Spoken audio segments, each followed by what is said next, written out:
जब ज्ञान की लौ बुझाई गई तो क्या सच में अंधेरा छा गया?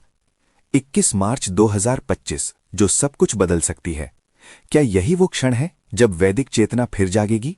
आइए जानते हैं। 4,32,000 वर्ष, यही वो संख्या है जो हमें बचपन से पढ़ाई गई। लेकिन क्या होगा अगर ये पूरी संख्या एक साधारण गुणा की गलती हो, एक ऐसी भूल जिसने अरबों लोगों को उनके अपने इतिहास से काट दिया। हम बचपन से सुनते आ रहे हैं कि कलियुग की कुल अवधि 4,32,000 साल है और पारंपरिक मान्यताओं के अनुसार हम अभी इसके शुरुआती दौर में ही जी रहे हैं। कहा जाता है कि ये युग 3102 ईसा पूर्व में शुरू हुआ था।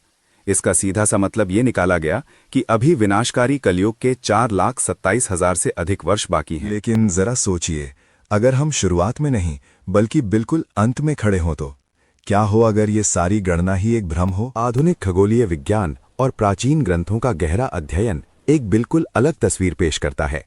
1894 में महान खगोल शास्त्री स्वामी श्री युक्तेश्वर गिरी ने इस रहस्य से पर्दा उठाया। उन्होंने अपनी क्रांतिकारी पुस्तक द होली साइंस में स्पष्ट किया कि 4,32,000 वर्ष का आंकड़ा शाब्दिक नहीं है, ये अनुवाद की एक बहुत बड़ी ऐतिहासिक भूल है। आधुनिक शोधकर्ताओं और प्राचीन सप्तर्षि कैलेंडर की सटीक गणनाओं के अनुसार कलियुग का अंत लाखों साल दूर नहीं है, ये हमारे बिल्कुल सामने है, ठीक हमारे दरवाजे पर। वैज्ञानिक प्रमाण और खगोलीय अलाइनमेंट इशारा कर रहे हैं कि कलयुग का अंतिम संक्रमण काल 2025 में समाप्त हो रहा है। जी हाँ, सिर्फ कुछ ही समय में। ये वर्ष विनाश का नहीं है, बल्कि ये मानव चेतना के एक नए युग में प्रवेश का द्वार है, एक ऐसा द्वार जिसे समझना बेहद जरूरी है। लेकिन इस 2025 के महापरिवर्तन को समझने के लिए हमें पहले प्राचीन भारत की उस खगोलीय भौतिकी को समझना होगा। कल्पना कीजिए, आज से हजारों साल पहले बिना किसी आधुनिक उपकरण के उन्होंने समय को कैसे मापा होगा, वो भी माइक्रोसेकंड तक। आज हमारे पास समय मापने के लिए सीजियम परमाणु घड़ियां हैं, लेकिन सूर्य सिद्धांत और श्रीमद् भागवत पुराण जैसे प्राचीन ग्रंथों में समय की गणना बिल्कुल अलग थी। इन ग्रंथों में समय की शुरुआत दिन या घंटे से नहीं होती, ये सूक्ष्म क्वांटम स्तर से शुरू होती है। सूर्य सिद्धांत के अनुसार समय की सबसे छोटी इकाई त्रुटि है। इसे एक उदाहरण से समझते हैं। आधुनिक गणित के अनुसार एक त्रुटि 29.6296 माइक्रोसेकंड के बराबर होती है। यानी अगर आप एक सेकंड को 33,750 टुकड़ों में काट दें तो उसका एक टुकड़ा त्रुटि कहलाएगा। क्या ये दिमाग घुमा देने वाला नहीं है? भागवत पुराण में इससे भी आगे की बात कही गई है। इसमें परमाणु को समय की एक इकाई के रूप में परिभाषित किया गया है। ये वो समय है जो सूर्य के प्रकाश को एक भौतिक परमाणु को पार करने में लगता है, लगभग 26.3 माइक्रोसेकंड। अब एक दिलचस्प बात सुनिए, क्या यह समय आधुनिक भौतिकी के किसी सिद्धांत से मेल खाता है? बिल्कुल, ये आधुनिक भौतिकी में परमाणुओं के कंपन यानी एटॉमिक वाइब्रेशन के समय से हूबहू मेल खाता है। इसी तरह समय की इमारत बनती है। 100 त्रुटि मिलकर एक तत्पर बनाते हैं जो करीब 2.96 मिलीसेकंड होता है, और 30 तत्पर से बनता है एक निमेष। ये वो समय है जो हमारी आंख झपकने में लगता है। ऋषियों का मानना था कि जो समय सांस से शुरू होता है वो व्यावहारिक है, लेकिन जो त्रुटि से शुरू होता है वो क्वांटम है। यही अचूक गणित परमाणु से कल्प तक जाता है। लेकिन यहाँ एक बड़ा सवाल खड़ा होता है, यदि प्राचीन भारत का विज्ञान इतना उन्नत था तो हम 4,32,000 वर्षों के इस भ्रम में कैसे फंस गए? वैदिक काल गणना का पतन रातों रात नहीं हुआ। ये ज्ञान मुख्य रूप से इतिहास के दो बड़े मोड़ों पर नष्ट किया गया। पहला बड़ा आघात 1200 ईस्वी के आसपास हुआ। बख्तियार खिलजी के नेतृत्व में आक्रमणकारियों ने ज्ञान के सबसे बड़े केंद्र नालंदा विश्वविद्यालय को नष्ट कर दिया। नालंदा की धर्मगंज पुस्तकालय की 9 मंजिला इमारत में आग लगा दी गई। खगोल विज्ञान और गणित की लाखों पांडुलिपियां 6 महीने तक जलती रहीं। जरा सोचिए, ये दुनिया की हार्ड ड्राइव को डिलीट करने जैसा था। इस अग्निकांड में प्राचीन क्वांटम भौतिकी का भारी ज्ञान राख हो गया। लेकिन ये सिर्फ पहला आघात था। दूसरा और सबसे सुनियोजित आघात ब्रिटिश औपनिवेशिक काल में हुआ। 2 फरवरी 1835 को थॉमस बिंगटन मैकाले ने अपना कुख्यात मैकाले मिनट पेश किया। उसने अहंकार पूर्वक कहा था कि यूरोपीय पुस्तकालय की एक शेल्फ भारत के संपूर्ण साहित्य के बराबर है। इसके तहत इंग्लिश एजुकेशन एक्ट 1835 लागू हुआ। संस्कृत और गुरुकुल शिक्षा का वित्त पोषण रोक दिया गया। वैदिक काल गणना और खगोल भौतिकी को महज अवैज्ञानिक पौराणिक कथा यानी माइथोलॉजी बताकर शिक्षा प्रणाली से बाहर कर दिया गया। अब सोचिए, जब किसी सभ्यता से उसका गणित ही छीन लिया जाए तो क्या होगा? ज्ञान के इस अंधकार युग में ही युगों की वास्तविक गणना लुप्त हो गई और लोग गलत अनुवादों पर आंख मूंदकर विश्वास करने लगे। इस लुप्त ज्ञान को पुनः खोजने और 4,32,000 वर्ष के भ्रम को तोड़ने का श्रेय 19वीं सदी के विद्वानों को जाता है। 1860 में अमेरिकी खगोल शास्त्री रेवरेंड एबेनेजर बर्गेस ने सूर्य सिद्धांत का अंग्रेजी अनुवाद किया।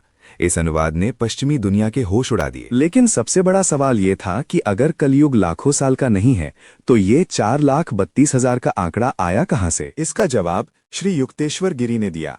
उन्होंने बताया कि मूल संस्कृत ग्रंथों जैसे मनुस्मृति और महाभारत में युग चक्र केवल 12,000 वर्षों का ही बताया गया था। लेकिन अंधकार युग में जब खगोलीय ज्ञान लुप्त होने लगा तो तत्कालीन विद्वानों ने एक भारी चूक कर दी। उन्होंने मानव वर्षों को दिव्य वर्षों यानी देवताओं के वर्षों के साथ भ्रमित कर दिया। उन्होंने एक साधारण गणितीय गलती करते हुए 1200 वर्षों के वास्तविक कलियुग को 360 से गुणा कर दिया, क्योंकि एक दिव्य वर्ष 360 मानव वर्ष माना जाता था। इस एक गलती ने 1200 वर्ष के कलियुग को 4,32,000 वर्षों के डरावने कालखंड में बदल दिया, जैसे बैंक बैलेंस में गलती से 2 जीरो और लगा दिए जाएं। श्री युक्तेश्वर ने स्पष्ट किया कि युगों की गणना देवताओं के वर्षों से नहीं बल्कि पृथ्वी के खगोलीय चक्रों से जुड़ी है। तो अगर कलयुग 4,32,000 वर्ष का नहीं है तो ये वास्तविक युग चक्र काम कैसे करता है? श्री युक्तेश्वर गिरी का सिद्धांत पूरी तरह से एक खगोलीय घटना पर आधारित है,